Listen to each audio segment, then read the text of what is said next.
ছাদে by batter কেন মারা হয়, বাই ব্যাটার মারলে কী উপকার আসে? ছাদে বাই ব্যাটার মারাটা কিন্তু অত্যন্ত জরুরি এবং অত্যন্ত প্রয়োজনীয় একটা জিনিস, ইম্পর্টেন্ট একটা জিনিস। ছাদে আপনি বাই ব্যাটার কেন মারবেন? বাই ব্যাটার মারাতে আপনার উপকার হইল, প্রথমে আপনি বাই ব্যাটার যদি আপনি ছাদে মারেন তাহলে আপনি বুঝতে পারবেন ছাদটা আপনার জমাট হবে, অতি শীঘ্রই জমাট হবে। বাই ব্যাটার মারার উদ্দেশ্য হলো জমাট হওয়ার জন্য আমরা বাই ব্যাটারটা মারি। বাই ব্যাটারটা মারার সাথে সাথে যেমন চমক জীবন লোয়ারের কামড় দিয়ে ধরে, বাই ব্যাটার মারলে সিমেন্টটার এইভাবে কামড় দিয়ে ধরে ইটার ভিতরে।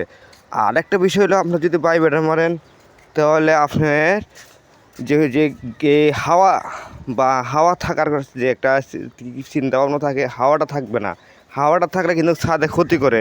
এই জন্য বাই ব্যাটার মারাতে ছাদের ভিতরে হাওয়া থাকে না। আর ছাদের ভিতরে যদি হাওয়া থাকে তাহলে আপনার ছাদে পরবর্তী লিক করে, পরবর্তী যখন লিক করবো এইখান থেকে পানি ছোয়াইব।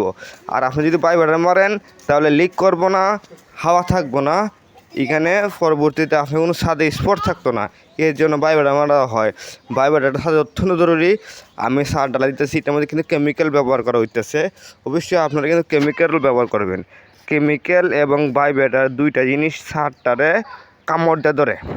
কামড় দিয়ে ধরার কারণে সারটা কিন্তু টেকসই থাকে, অনেক দীর্ঘদিন ধরে থাকে, কোনো থাকে না, সমস্যা থাকে না। এই জন্য আপনার